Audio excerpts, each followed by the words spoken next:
Seus mal diagramados, mal acordo e meu zap está quase travado com tanta mensagem de o Bolsonaro vai ser preso. Normal, esse é só mais um dia na vida de ubeiro de opinião e ao contrário de outros tenho que ir na manha para não capotar meu Corolla logo na primeira viagem. Em meio à avalanche de notícias e mensagens já vejo uma caralhada de opiniões invadindo as mídias. A maioria delas, assim como nas eleições municipais aqui no Brasil, são produtos não só do calor da hora, mas da voracidade das redes sociais em consumir não apenas a notícia, mas uma opinião qualquer. Essa demanda louca faz com que mesmo antes de abrir os inquéritos já se tenha batido um martelo sobre as causas e consequências do golpe. Mas é assim que a máquina de produzir opiniões funciona, um fast food brutal de ideias industrializadas. Nesses momentos, o combo de Big Mac de palpite mais vendido e consumido é o fantasma do pobre de direita que vira espantalho quando debatemos sobre por que nem todo mundo está escandalizado pelo que se viu nos últimos dias. Enquanto o bolsonarista e o trumpista é aterrorizado pelo fantasma do comunismo,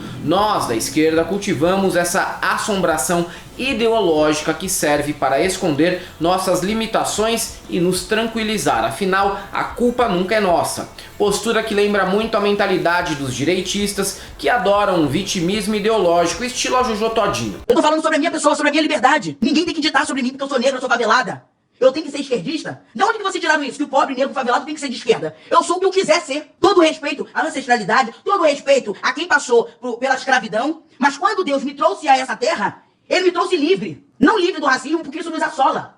Mas eu nasci fora de qualquer amarra. E vocês querem botar as ideologias de vocês dentro de mim? Não! Inclusive gostaria de fazer um adendo para defender a função social da Jojo Todinho. Toda vez que alguém segue a Jojo, ela está apenas aliviando tensões cotidianas. Você abre o Instagram dela e só pensa: nossa, que alívio, essa pessoa não é minha parente nem minha amiga. Seguir a Jojo é apenas mais uma ferramenta social de autocuidado mental barato e acessível.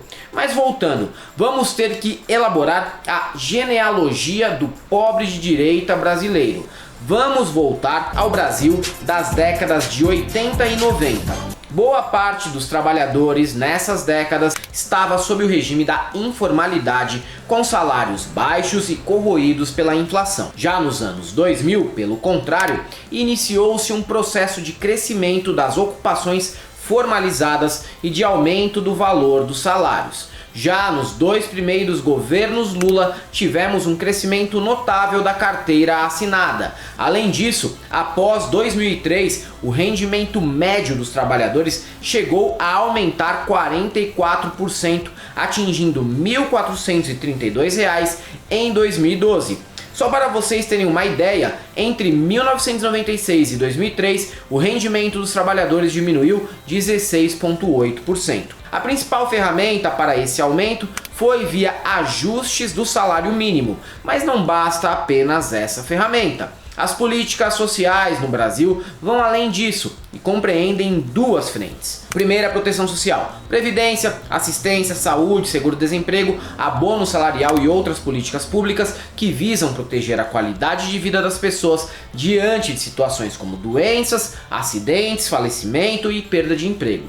A segunda é a promoção de oportunidades, educação, cultura, desenvolvimento rural, desenvolvimento urbano, trabalho, intermediação, qualificação, inspeção, geração de emprego. Em resumo, políticas públicas que possibilitem uma superação das desigualdades sociais. Em alguns casos, o governo presta serviços e em outros, o governo transfere valores monetários e patrimônio. Sei que tá parecendo o Telecurso 2000, mas a gente tem que explicar direitinho. Entre 1995 e 2003, o gasto com essas políticas públicas passou de 234 bilhões para 343 bilhões. Já entre 2003 e 2010, o gasto passou de 343 bilhões para 638 bilhões em valores reais, um avanço de 86% em 7 anos. O Brasil, de fato, mudou durante a gestão petista, que transformou em política de Estado muitas das promessas não cumpridas da Constituição de 88. O fantasma do pobre de direita nasce de uma interpretação tosca desse fato.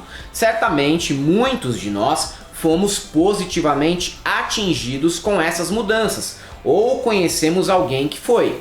O problema é quando partimos dessa constatação e usamos isso como única forma de análise política na atualidade. A partir daí, criou-se a seguinte mitologia: o PT trouxe tantas melhorias na vida da população que se deve considerar isso uma espécie de dívida pessoal com o Lula e seu partido, uma dívida eleitoral perpétua que, caso não seja respeitada pelo povão, é sinal de duas coisas: eles são fascistas ou burros, ou pior ainda, ambas as coisas. Essa visão elitista, além de imbecil, pois ignora que a sociedade mudou muito em 2 décadas, também é politicamente inviável. Não se pode analisar o complexo eleitorado de um país continental em termos de uma idealização classista que, além de desconsiderar a diversidade social brasileira, reduz milhões de indivíduos a um esquema vazio. Parece que para parte considerável dos analistas da esquerda existem apenas 3 tipos de brasileiros, vejam só. O primeiro seria o pobre de quebrada ou do sertão, que devem tudo ao lulismo, tendo como arquétipos o galo de luta ou o Whindersson Nunes em sua fase pobre. O segundo seria o classe média fascista com suas renegades e sua loirice nazi colorama. E o terceiro seria a elite branca que coloca os filhos para estudar na Suíça, estilo banqueiro da Faria Lima. Para a esquerda brasileira, o Brasil é uma novela mexicana com moradores que vivem em uma mistura de música dos Racionais com o mar do sertão da Globo, tendo como vilões a versão brasileira da família de Succession. Enquanto o Nordeste hoje em dia curte o piseiro, a esquerda acha que eles estão vivendo ao som de Trio Siridó.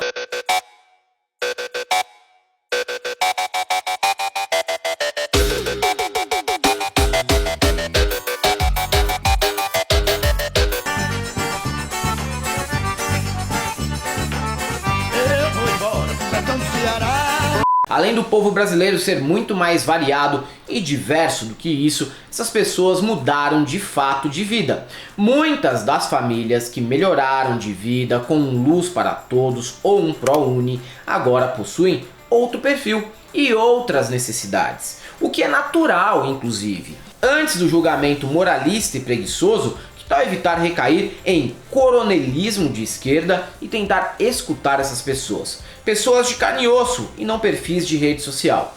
Eu suponho que se faz programa social para melhorar a vida das pessoas e não para criar curral eleitoral que mais parece um esquema de dívida com agiota. E as coisas devem ser bem qualificadas, tá? O crescimento do emprego formal durante as gestões petistas anteriores foi ao custo de um aumento da terceirização. E quem já foi terceirizado sabe bem como é, especialmente se forem serviços como de call center. Aí é um inferno e você só se fode.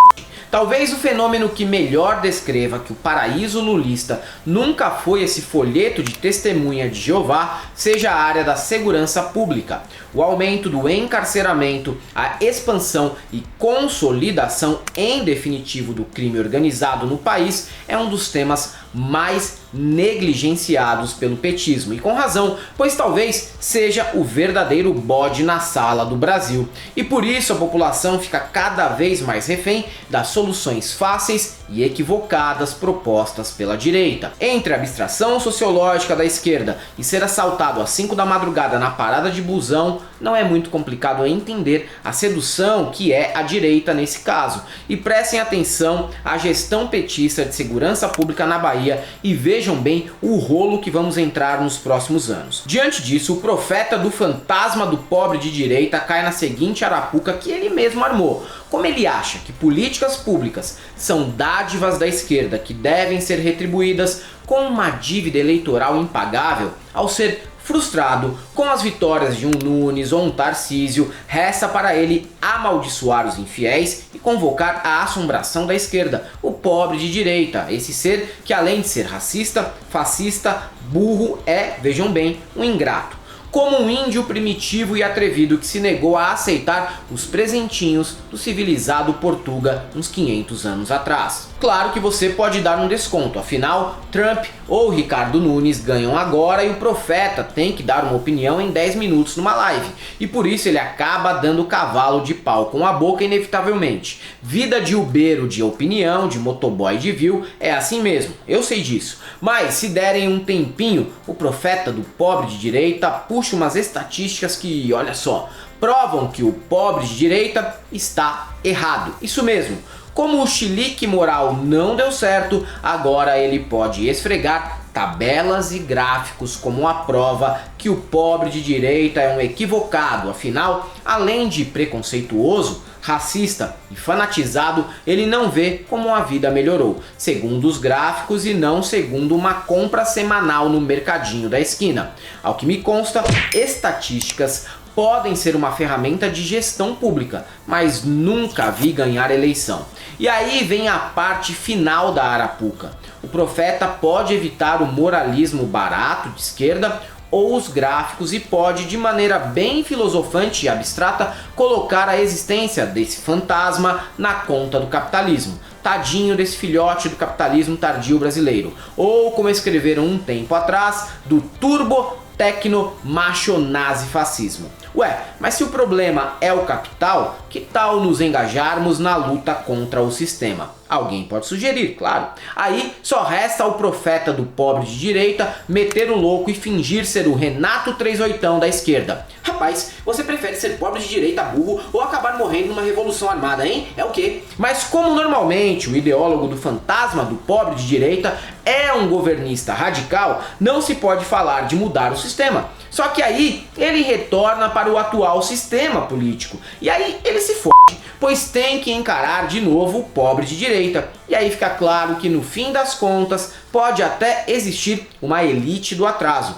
mas estamos também criando uma elite do progressismo, mimada e ressentida com um pobre abstrato que não faz o que ele manda. Mas voltando à vitória recente de Donald Trump, quem teve a boa vontade e a disposição de analisar os dados percebeu que o voto latino foi fundamental para Trump vencer. E isso aqui é uma hipótese, tá? Assim como o pobre de direita brasileiro é filho de uma miragem criada décadas atrás sobre a sociedade brasileira, talvez exista um novo perfil de imigrante que foge do radar das análises democratas. Vamos pegar um caso isolado aqui, desse pacato morador do Paraná, dono de 2 imóveis e de uma TV com Netflix, e que enfrentou uma viagem para El Salvador, depois uma viagem a pé da América Central para a fronteira do Texas, e que encarou até o temível trem La Bestia e agora dorme há 4 meses em um carro alugado, no qual ele bate uma bronha à noite. Aí você falou lá bem assim, eu tô indo embora, que esse daqui é uma merda, que... Hospital lá. É. E você vai embora mesmo? Eu vou, cara, tô pensando em ir embora, assim, e, quer dizer, só pra gente já decidi, já só não fui realmente. Porque, ó, Thiago, vou falar pra você, eu tenho 40 e poucos anos, cara, nunca trabalhei nesse serviço aí. Nem no Brasil eu trabalhava. Eu já tentei trabalhar uma vez que eu tava desempregado, tentei trabalhar, mas não... Junte esse personagem ao caso do humorista trampista que chamou Porto Rico de lixão. O perfil do imigrante do século XX, famélico, que ao chegar nos Estados Unidos vai construir uma comunidade de forte resistência cultural com bairros latinos, talvez tenha chegado ao fim. O cara quer uma grana boa, melhorar de vida, talvez voltar para sua terra ou talvez se tornar um americano de segunda divisão e ser reconhecido como tal. O cara até sente saudades de cuscuz com ovo e pode até abrir um café Juliette, especializado em carne seca com cuscuz e café coado, mas vai querer no fim de semana comer aquela merda de barbecue de peito de boi temperado com açúcar mascavo e suco de maçã.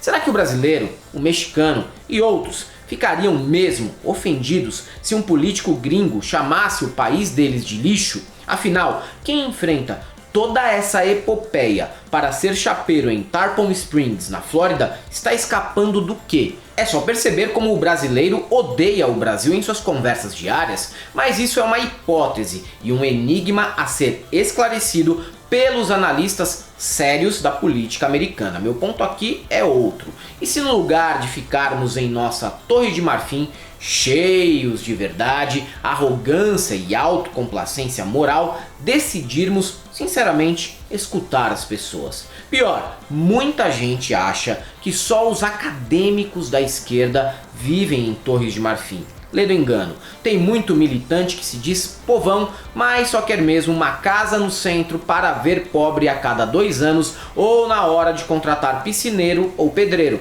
ou que nasceu em berço de ouro e que usa a militância só como escada para fazer negócios, network e arrumar títulos, cargos e prêmios. Esse gesto simples de escutar de boa vontade o outro é algo anterior ao papo batido de voltar às bases. Por sinal, pode ver que o vídeo do Mano Brown hoje em dia virou o maior caô na mão dos coaches de esquerda dos últimos anos. E tenho certeza que muitos desses professores de Deus nas esquerdas, depois de uma semana nas bases, larga a política e vai virar pastor, ou vai se filiar ao PL, o que dependendo da pessoa é uma grande vantagem para nós. É isso aí, galera. Para quem gosta do nosso canal, você não só apoia, seja membro, Pix e Conta Jurídica. Caso vocês queiram, posso fazer uma colaboração. Além do YouTube, estamos presentes também no Facebook, no Instagram, no TikTok, no Threads e no Blue Sky. Sigam a gente lá, não deixe de conhecer nossos novos modelos de camiseta no site da El Cabrito e nosso curso no ICL, o Instituto Conhecimento Liberta. E para todos aqueles que acham que a situação para entender o pobre de direito é fácil, só temos uma coisa para te dizer: não passarão.